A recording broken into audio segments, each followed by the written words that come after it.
para este día. Póngale mucha atención. Vamos contigo, Milena Mayorga. Hola, hola, bienvenidos a Milena, tu amiga. Gracias por estar siempre en sintonía de Canal 2. Es un privilegio para mí que usted esté pendiente de Milena, tu amiga. Siempre trabajamos con las temáticas que pueden ser interesantes para todos ustedes. Hoy vamos a hablar de la ufología. Y bueno, la ufología es un movimiento de investigación de fenómenos aeroespaciales anómalos que puede estar asociado a fenómenos meteorológicos, tecnología aeroespacial humana o posible tecnología espacial de origen extraterrestre. Esta se encuentra relacionada con temas tales como los presuntos reportes de abducción, las visitas de dormitorio y los fenómenos de tiempo perdido, así como los círculos en los cultivos o crop circles, ya que una hipótesis atribuye su creación a tecnología extraterrestre, mutilaciones de ganado ocurridas en diferentes países, entre otros. Así que si a usted le gusta el fenómeno de los extraterrestres, hoy tengo expertos y vamos a estar hablando de este tema. Y precisamente, cuando hablamos de este fenómeno, es una llamada pseudociencia. Y ya vamos a ver por qué.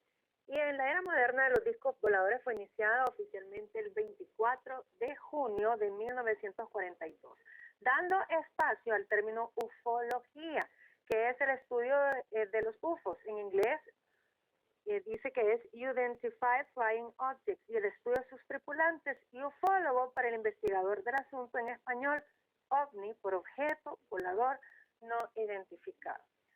Bueno, está conmigo dos de los panelistas que a usted les gusta mucho que los tenga en Milena, tu amiga.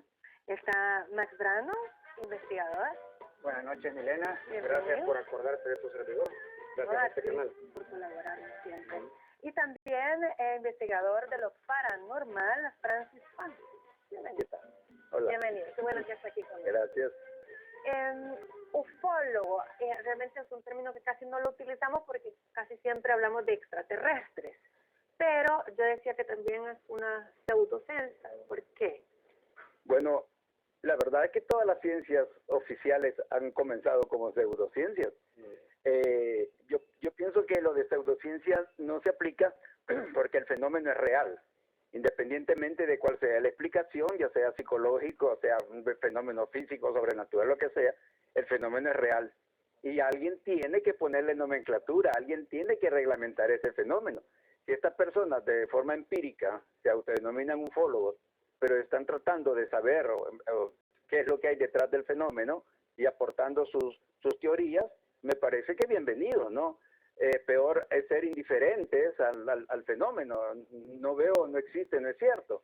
Además, hay personas de calidad científica oficial que también, por ejemplo, una de las cosas que me hace a mí aceptar la vida extraterrestre, me gusta mucho el famoso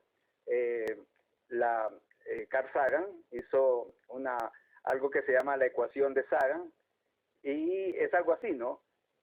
Nosotros estamos en la Vía Láctea, ¿no? Y de la Vía Láctea solo podemos ver las estrellas que están en la parte exterior, y en esa parte exterior se han contabilizado alrededor de 50.000 millones de estrellas. Supongamos que son 40.000 millones. Dice Sagan, si de esas 40.000 millones solo la mitad fueran estrellas parecidas a nuestro Sol, eso hace 20.000 millones. Si de esos 20.000, solo la mitad tiene un sistema planetario alrededor, serían 10.000 millones. Si de esos 10.000 millones, solo la mitad tiene planetas que puedan propiciar la vida, serían 5.000 millones. Si de esos 5.000 millones, solo la mitad hubiera generado la vida, estamos hablando de 2.500 millones. Entonces, desde esa perspectiva matemática, por ley de probabilidades, llega a la conclusión de que aunque sea uno más que de nosotros, uno tiene que estar habitado, ¿sí? o tener vida, pues, por lo menos. ¿Sí? Yo quisiera hacer dos matizaciones sobre lo que dice Fancy, abundando en lo que él dice, no contradiciéndolo. En primer lugar, los ufólogos no se autodenominaron. Hay una página web que recomiendo a todo el mundo, que en inglés es The Vault, todo unido, T-H-E-V de vaca, A-U-L-T, y también sale en español la bóveda, www.thevault.com, o en español www.labóveda.com, que es la página de liberación de información clasificada de la CIA y del FBI, que por ley cada 30 años ellos tienen que hacer en los Estados Unidos. se acaba de inaugurar hace apenas unos 3 años. Yo me metí ahí y sacaron a algunas minutas de discusión del presidente DeWitt Eisenhower, que era un presidente que mandó ahí del año 51 al 55, donde ya sus ministros y los secretarios con los que él se reunía hablaban de los especialistas que estudian el nuevo fenómeno y que de alguna manera hay que llamarlos, y el presidente Eisenhower propuso que se les llamara ufólogos. O sea, fue el sistema oficial el que los calificó así, no ellos que se autocalificaron. Abundo en que todas las ciencias exactas actuales comenzaron siendo pseudociencias o paraciencias, porque vaya, la astronomía alguna vez fue astrología, la física cuántica y física algébrica alguna vez fue cábala, la química alguna vez fue alquimia, la medicina alguna vez fue brujería. O sea, siempre hay un estado de gestación que a medida se va sistematizando y encuentra evidencia y llega a ser ciencia. Y finalmente una cosa más, realmente los ufólogos no dicen que ellos son una ciencia, lo que dicen es que son una paraciencia. Eso tiene 2 maneras de entenderse. Una ciencia que estudia fenómenos parapsicológicos, y hay una rama de la ufología que considera que muchos de estos fenómenos, si no todos, son algún tipo de manifestación paranormal y no algo objetivo, o que si es objetivo es de otra dimensión, no de esta. Y también se le llama paraciencia en el diccionario de la Real Academia a una ciencia seria que estudia objetos reales pero que está en etapa formativa. Ahora, ufología, pues la mayoría pensamos que solo sería cuando se habla de extraterrestres, pero es cualquier fenómeno también. Bueno, aquí hay otro término que se conoce como exobiología, que es la vida fuera del planeta en términos generales, ¿no? Pero hay otra Pero la especialidad. ufología te está hablando de un objeto volador, o sea, ya es más específico. Y precisamente lo que dice Max, Estados Unidos, digamos, es una de las potencias que está negando el fenómeno, pero al mismo tiempo ellos fueron los creadores del famoso libro azul, y le dieron instrucción a sus pilotos y a todos sus militares de anotar trayectorias, velocidad, etcétera, de los objetos. Y de ahí nació el término de doctor Hayek de los encuentros cercanos, ¿no? O sea, el encuentro cercano del primer tipo es cuando tú ves el objeto volador, nada más, una nave, ¿verdad? Ese es del primer tipo. Que se tiene que poder identificar que es una nave, no basta decir yo vi pasar una la luz, lucita. pero no sé, puede un ser un avión, satélite. helicóptero, Además, hay sí. una medida longitudinal. Hayek Sí. dice que el observador tiene que estar a no más de 150 metros de distancia para poder Sí. opinar objetivamente sobre él. Claro. ¿Recuerdo el cartel de la película Encuentros Cercanos del tercer tipo? En la propaganda era una carretera con 2 montañas así, todo.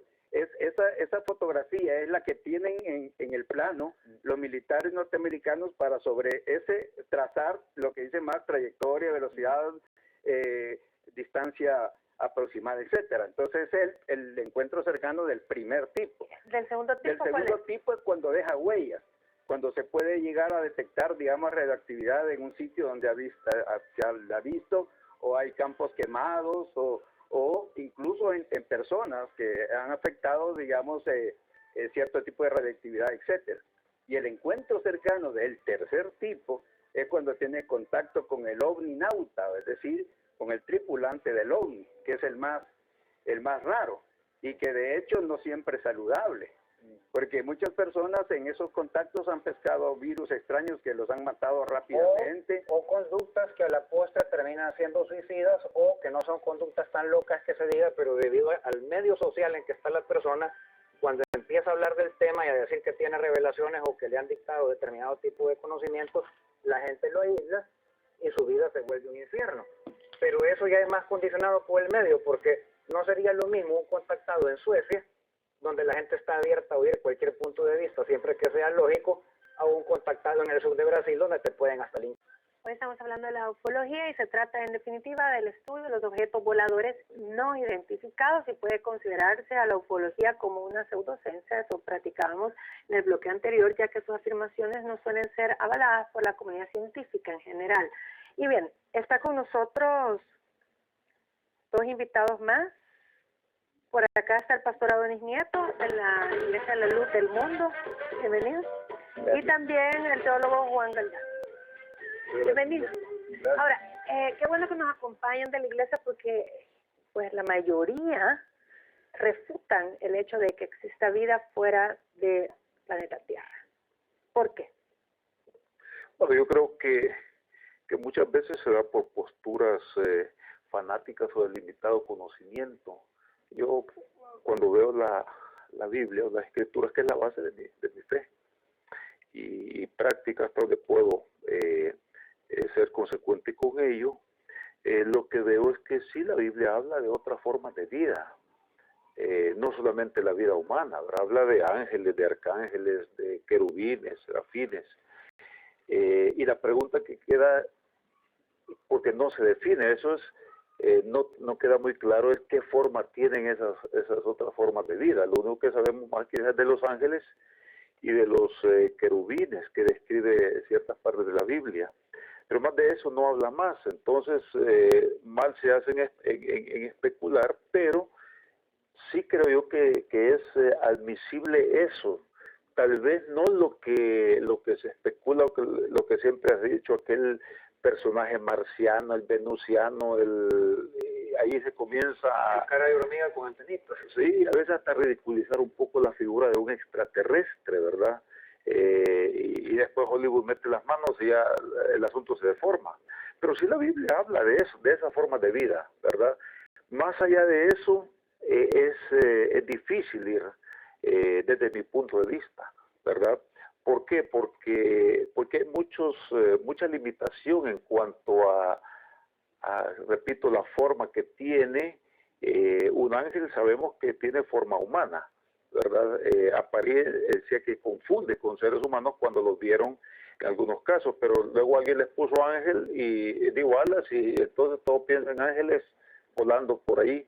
Y además de raza blanca, siempre pero dice tienen que seres luminosos, como humana, pero habla de seres luminosos. No, y fíjense que estereotipado que siempre tienen que ser de raza blanca, porque no puede haber, como decía aquella película mexicana, pintan angelitos negros o chinos, no, toda la vida chelitos, rubios, azules. Yo no me debería burlar de eso.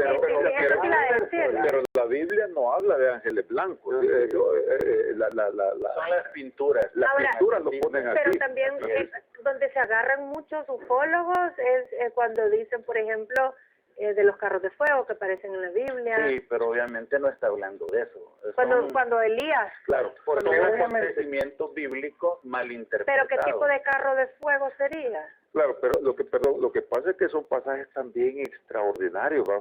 No es que andan los taxis por ahí, por todos lados, ¿verdad? Para que cada rato aparecen. Ahora, si a mí me permiten, a mí me parece muy sospechoso que Elías se parezca demasiado a Helios y que ambos vayan en un carro de fuego. ¿Y a Helios quién es?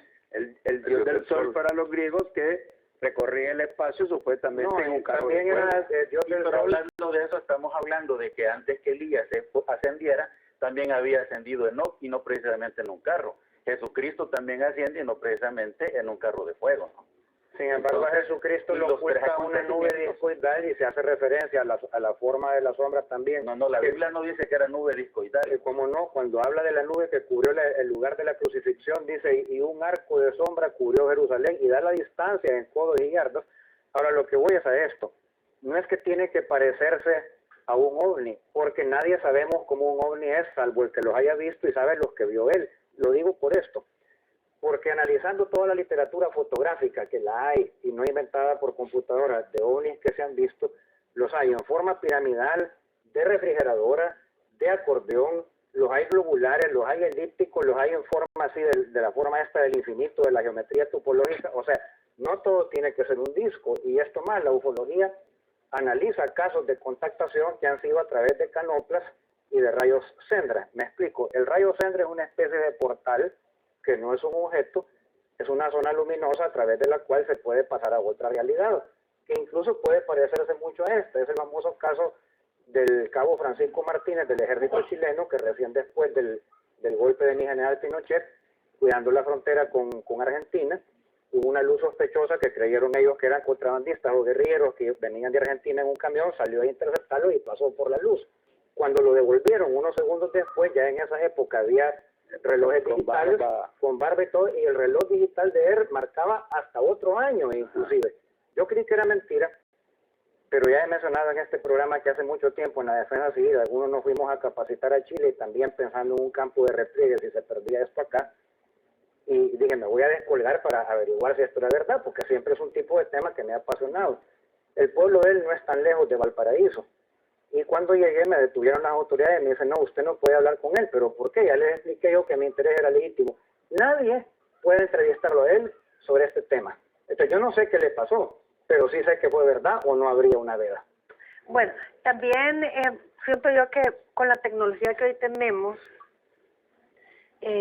bueno, incluso hay tantos satélites que podrían detectar la entrada en nuestra órbita de un ovni y todavía no tenemos imágenes como que o sea, esto es lo que es el misterio, imágenes avaladas, por ejemplo, que las podamos ver todos. Hay una situación, Milena, mira, todo aquel que investiga es sabido que Adolfo Hitler tenía platillos voladores, que le echan la creación de ellos a un llamado Schauberger, pero realmente quien lo hizo Otto Schumann.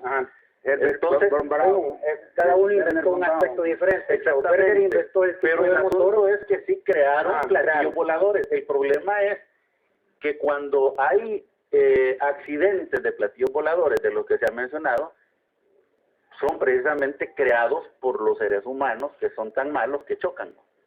Entonces, cuando alguien dice que ha visto un ovni y toda la gente lo ha visto, precisamente son los que ha creado el hombre. En la zona 51 también, en el área 51 en Estados Unidos también han creado platillos voladores y de las diferentes formas. Pero aquí en El Salvador en el año 75, me parece, ¿te acuerdas?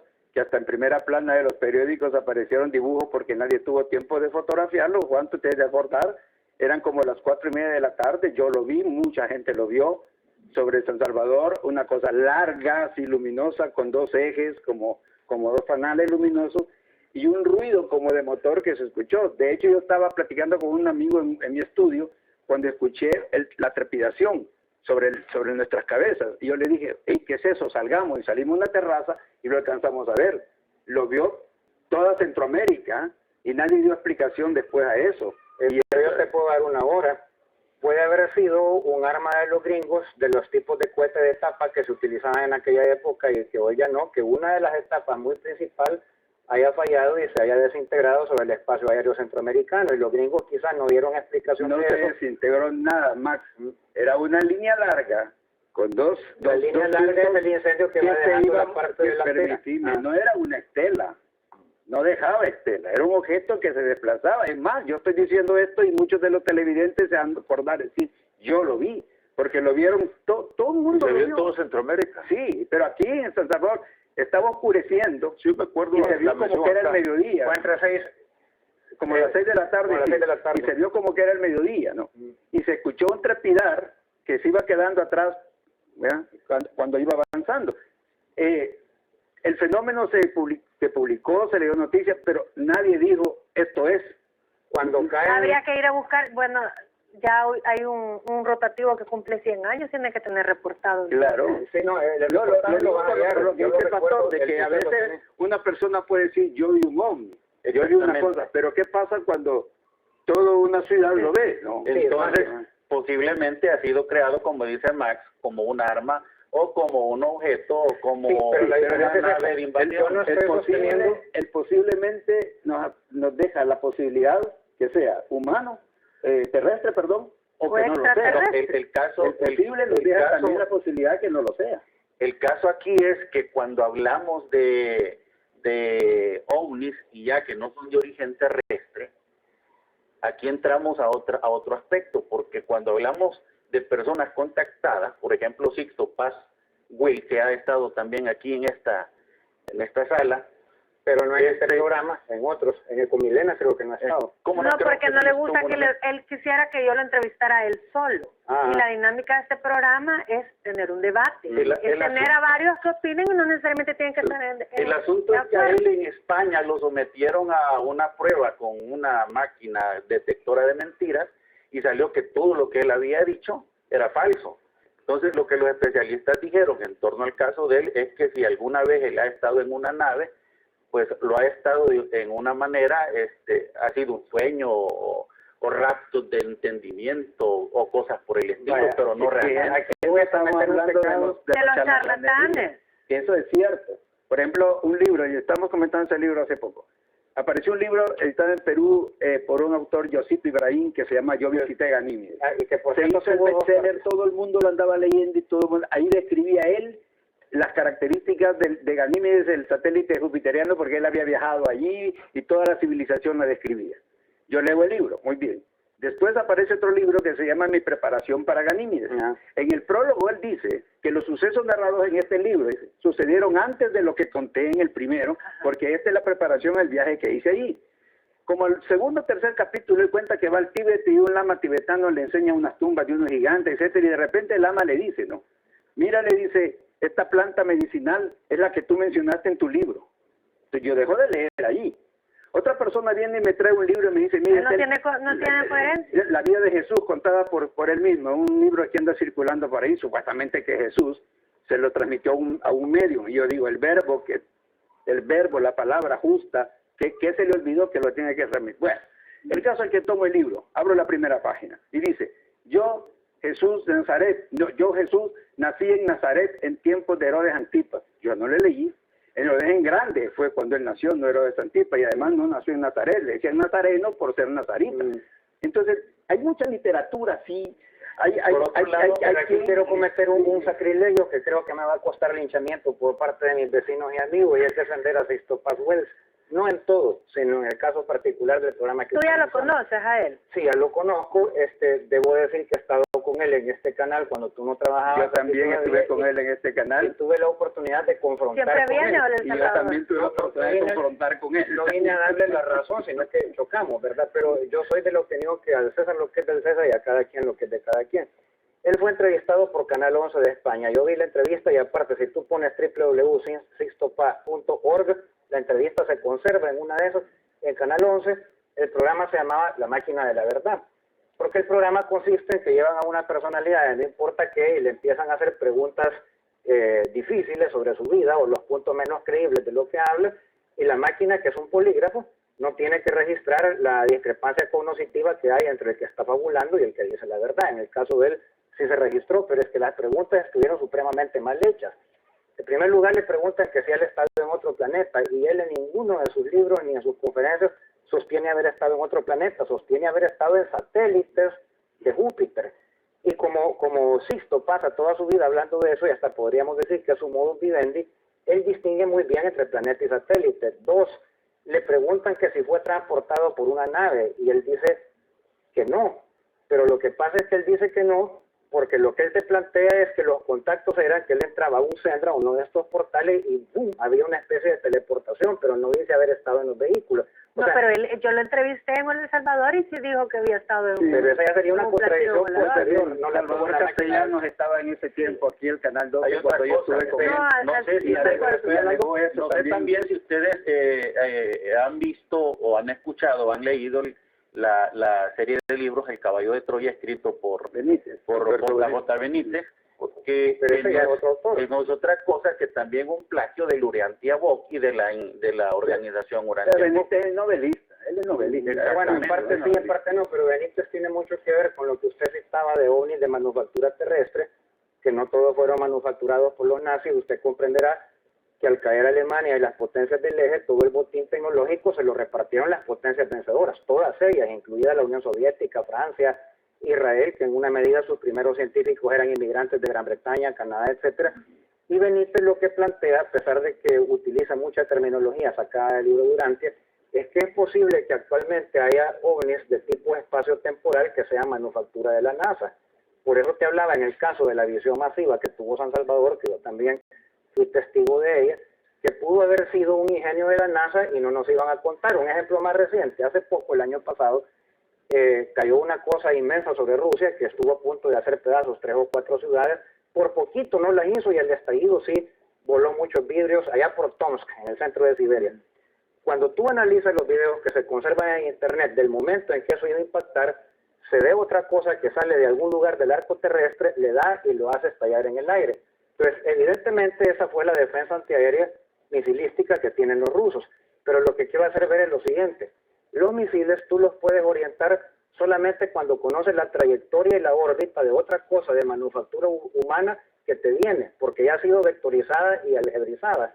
Cuando es una pedrada del espacio cósmico de algo que no se le ha visto la órbita, no lo puedes interceptar. Ahora, ¿cómo interpretó esto la prensa? Aerolito, aerolito, aerolito. ¿Por qué no puede haber sido una prueba rusa o china que falló? Claro que sí. Ahora, los ufólogos generalmente están denunciando las cooperaciones de los grandes gobiernos en cuanto a ese tipo de evidencias. ¿Por qué? Porque ellos necesitan desarrollar su tecnología y por eso cualquier hallazgo que tengan lo guardan para obviamente potenciarlo y poderlo desarrollar como un arma, como decías tú, como un ovni. Hay una cosa curiosa, ¿no? Las computadoras, antes de 1947, antes del Roswell, una computadora era enorme, era un cuarto, era una habitación. Sí. Y de repente viene la cuestión de Roswell. Y curiosamente, los dos de los científicos que participaron en ese rescate, uno de ellos inventó el velcro, el mozote ese, ¿verdad? Y el otro redujo la computadora a la laptop, porque de repente, cuando nosotros hemos visto que la ciencia viene avanzando, la tecnología, viene avanzando de una manera gradual y de repente vemos ahí un salto después de recuperar aquello. Ahora, una cosa te voy a decir, algo que no puede negar ninguno, ni con argumentos teológicos. Sí hay vida en el espacio exterior, eso es real. Claro. En los aerolitos, cuando vienen, ahí se encuentran microorganismos, bacterias, cosas vivas que vienen desde afuera. Yo lo niego, y no con argumentos teológicos, y no soy el único en negarlo, hay científicos que lo hacen. O sea, no estoy diciendo que no haya vida en todo el espacio exterior, lo que estoy diciendo es que esos aerolitos no son prueba por esto. De los famosos aerolitos, que los tres argumentos que se tienen son el de Groenlandia, el de la Antártida y el de Australia, que son antiquísimos, reconocido eso, que son antiquísimos, lo que se alega es que los bichitos encerrados, muchos han dicho son formaciones calcáreas, mentira, he visto fotos de gran aumento, eso es orgánico, eso no tiene ninguna discusión, pero no se ha tomado en cuenta que estas piedras caídas del espacio sideral pueden haber tenido y tienen que haber tenido contaminación orgánica terrestre no reciente, sino aún en la época que cayeron o ligeramente posterior, y ese microorganismo estaría también fosilizado. Con eso no te estoy diciendo que no haya vida en el espacio exterior, pero lo que te estoy diciendo es que esos tres argumentos están tributados por esto, porque después se buscó ese mismo tipo de bacterias, que son bacterias de cadenilla, estreptococo más o menos, y existe exactamente el mismo tipo fosilizado en zonas no aerolíticas de la Tierra. Entonces es contaminación antigua. Ahora sí hay uno poco conocido, que ya lo he mencionado también acá de mi excursión a Chile, en los tiempos militares no andaba yo con el grupo Rama ni nada de eso. En el Museo de Santiago te muestran una geoda, que es una de estas piedras huecas que tiene formaciones cristalinas adentro. No sé si estará ahí todavía, pero era pública, no estaba en ninguna bodega así secreta ni nada. Y adentro de la geoda había bichitos fosilizados, o sea, libélulas y carambadas. Entonces, cuando le preguntabas al guía, y estaba en la guía del Museo de Santiago, que de dónde era esa geoda, era meteorítica. Entonces, eso quiere decir que de donde había caído, había selva tropical, había agua y había bichos insectos. No se puede probar por lo que había dentro de la geoda que hubiera vida inteligente ahí, pero al menos había las bases para vida inteligente. ¿Por qué? Porque el ámbar en que estaban congelados estos animalitos, el ámbar no es una piedra. El ámbar es una cristalización de savia de coníferas, que no era de este mundo. Ahora, licenciado, muchos realmente refutan vida en el exterior porque creerían que, por ejemplo, la Biblia o mucha gente podría empezar a refutar lo que está en la Biblia. Y es por eso que quizás muchos pues realmente se vuelven como más incrédulos, pero o sea, realmente aunque no hayan pruebas, como él decía al principio del programa, sería irónico pensar que somos el único sistema solar, la única estrella que realmente ha permitido que se genere vida. Sería pensar que Dios está loco. Sí, pero yo creo que el temor a que la Biblia sea desacreditada por lo que haya en el espacio exterior, yo creo que no es una razón válida para desacreditar eso. ¿Me explico? Porque Jesús dijo que los cielos y la tierra pasarían, pero que su palabra no iba a pasar. Entonces, si yo tengo fe en la Biblia, no tengo que temer lo que haya hoy en el exterior sobre esa base de confianza. Ahora, que yo tengo. Cuando hablamos de la creación, la raza humana podría haber sido la única creación de raza humana. Otras razas como las que se han hablado. No, pero acuérdate que ahí encuentra mujer. Mira, el pastor mencionó el Enoch. Uno de los libros que más se ha asociado con la cuestión de ovnis en la antigüedad es precisamente el libro de Enoch. Cuando tú lo lees, realmente es sobrecogedor. Si tú lo lees como Thomas Merton aconseja en su libro Leer la Biblia, que me encanta, yo soy fan de Merton, él dice que para leer la Biblia debes leerla en neutro, porque si no la revelación no se te va a hacer. Si tú ya vas prejuiciado, esta es la palabra de Dios, esto es verdad, o si vas diciendo, esto es mentira, este es un mito, entonces no lo vas. Tienes que ir en neutro, así como vamos a ver qué me dice este libro, es lo que él aconseja y es lo que yo he hecho. Y el libro de Enoch no está en la Biblia, sino que está entre los apócrifos. Pero cuando tú lo lees es sobrecogedor como ciertos pasajes, no necesitas forzar tu imaginación para poder decir que tiene algo de vida extraterrestre, de seres extraterrestres, de una batalla en los cielos. Esa batalla también la menciona el Bhagavad Gita, los Vimanas que menciona que Por son cierto, naves. el libro de Enoch, el tipo de contacto que te narra no es con naves, sino que es a través de un Sendra, porque Enoch se ve como chupado y después ve todo lo que ve. Entonces, esto lo hago ver por una sencilla razón. El día de mañana alguien en un lugar deshabitado podría tener un encuentro con un ovni y no se vaya a creer que necesariamente va a haber algo con ventanitas y patitas, va a haber algo que no entiende. O incluso se da este aspecto todavía más raro. Hoy hay una especialidad en la ufología que se llama la metaufología. Nos vamos a quedar en ese punto porque necesito irme a una pausa comercial y me hablas de la metaufología al retornar. Ya vengo. Perfecto. De la ufología y me decías tú el término. Sí, te hablaba de la metaufología. ¿Qué significa eso? Es aquella especialidad de la ufología que trata del fenómeno como un posible caso de distorsión de la realidad o de irrupción de otra realidad dentro de la nuestra. Ejemplo, voy a citar dos ejemplos. Hay un famoso caso español, el caso de Valladolid, que Francis, en quien yo reconozco que es el más denso de este tema en nuestro país, excepto la gente del Grupo Rama, puede ser que ellos, pues que se den duro, piedra contra coyol. Pero el caso de Valladolid es el de un guardián de una finca naranjera de un teniente general del régimen de Franco en los alrededores de Valladolid, España, que vio bajar una especie de autobús, así lo describió él, no con llantas, pero tenía esa forma de autobús, y bajar tropas vestidas como de azul celeste, cosa curiosa, con rifles humanos, no de rayos, sino que rifles tal cual, que inspeccionaron el campo, ubicaron los pozos de agua y se volvieron a entrar y desaparecieron. Entonces él pensó, así lo dijo en su testimonio, que eran maniobras de los gringos de la OTAN para darle un golpe de estado a Franco. Menciono esto porque si alguien va a ver bajar una nave espacial, espera algo mucho más aerodinámico, con gente con armas de rayos y todo, pero como él tenía formación y mira, militar... con la tecnología americana se les estrelló un helicóptero cuando iban en la operación de Osama Bin Laden. No, pero... es interesante esto que estás diciendo. Quiero redondear. Y ese era uno de los máximos enemigos de Estados Unidos. La OTAN... No, pero el punto no es ese, el punto que está diciendo más es el hecho de tener un fusil, un extraterrestre. Pero te voy a ¿quién sabe recordar... si esa tecnología la hemos No, copiado? Pero es un fusil Entonces, de pólvora, a lo que me estoy refiriendo. Sí. Y esto me pasó a mí, esto no me lo va a contar Sisto Paz, ni el libro tal, ni el libro cual. Yo he visto ovnis unas 5 veces en mi vida. Todas durante el tiempo del conflicto, excepto el último que vi, que fue para los terremotos estos del 2001. Por cierto, se dice que hay cierta relación entre ovnis y sismología y explosiones volcánicas, y eso lo corroboré plenamente en Usulután.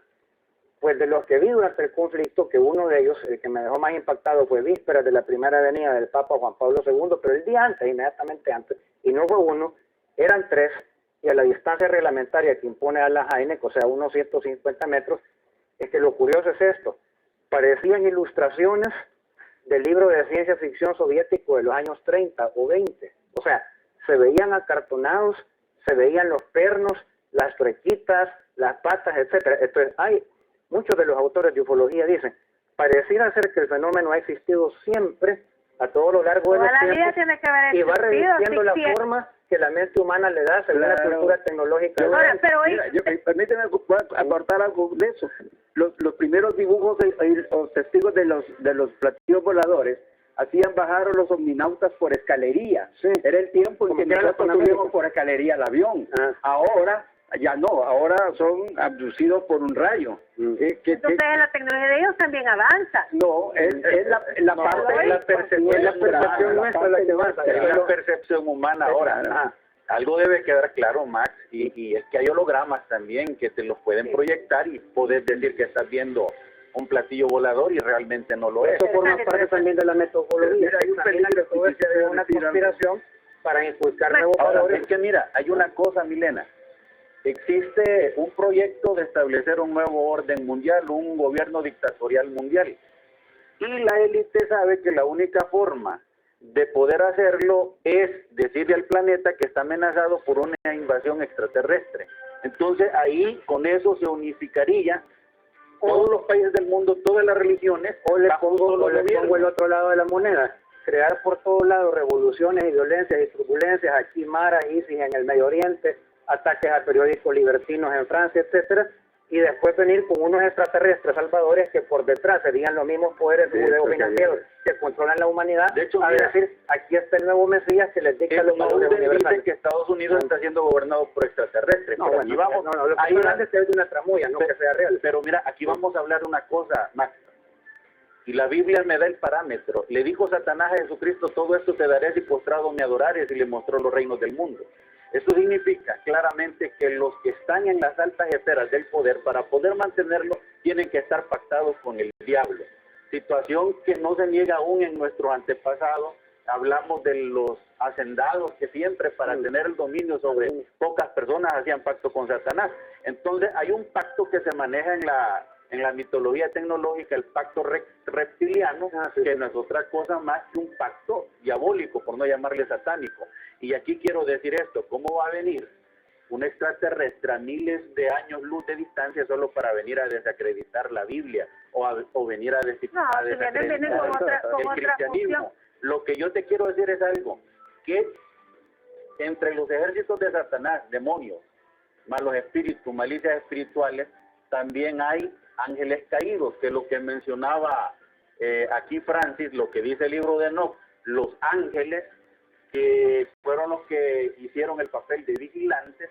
La Biblia no dice que estos ángeles perdieron las facultades que tenían de poder. De hecho, Satanás Pero tiene la limitados. facultad.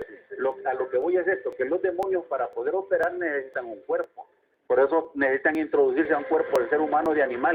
Pero los ángeles caídos no, ellos pueden adoptar formas corporales y pueden aparecerse como que fueran... Pues con esto nos un vamos a un Cristo. corte y le prometo le cedo la palabra al licenciado Baldames a retomar.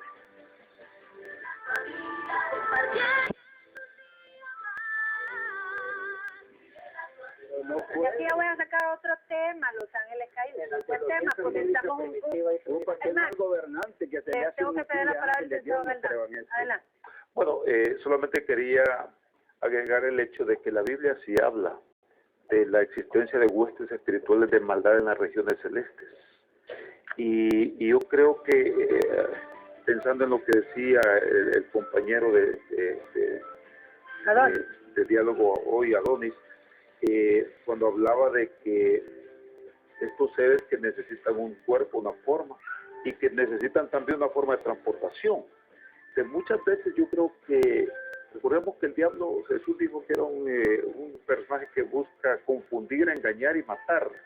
Yo creo que muchas veces estas cosas pueden ser apariciones que personas han visto, que son usadas por estas huestes espirituales de maldad en las regiones celestes, para crear esa confusión y ese estado en el cual él siempre está, ¿verdad?, en medio de la confusión. Y precisamente por eso es que viene lo que tú decías, de personas que tienden a dudar de la Biblia por estas apariciones, o pensar que esto desmerita su fe, y uno creo que no relaciona una cosa con la otra. Les agradezco realmente, siempre no nos alcanza el tiempo. Muchísimas gracias por poder colaborar, Milena, tu amiga. Y bueno, de que estamos claros de que de repente hay cosas que nuestra mente no logra realmente son tan grandes y fuera de nuestro alcance que no logramos descifrar, pero de que Dios es todopoderoso y que puede realmente existir vida afuera, sí. Sagami, que es un ex Illuminati y que estuvo muy ligado al fenómeno OVNI, concluyó diciendo que eran demonios, que eran malos espíritus. Bueno, Quiero hacer una observación a Milena, que el tema de la ufología es tan extenso, y no te digo que en el siguiente programa, No, cuando segunda tú lo parte, consideres ¿no? oportuno, nos disponemos un par de programas más sobre este tema, porque te queda corta la cinta, y es solo Te una agradezco, cosa Max. sobre grupos de inteligencia. El que se sale de algún grupo demasiado complicado se muere. Chao, gracias Max, gracias.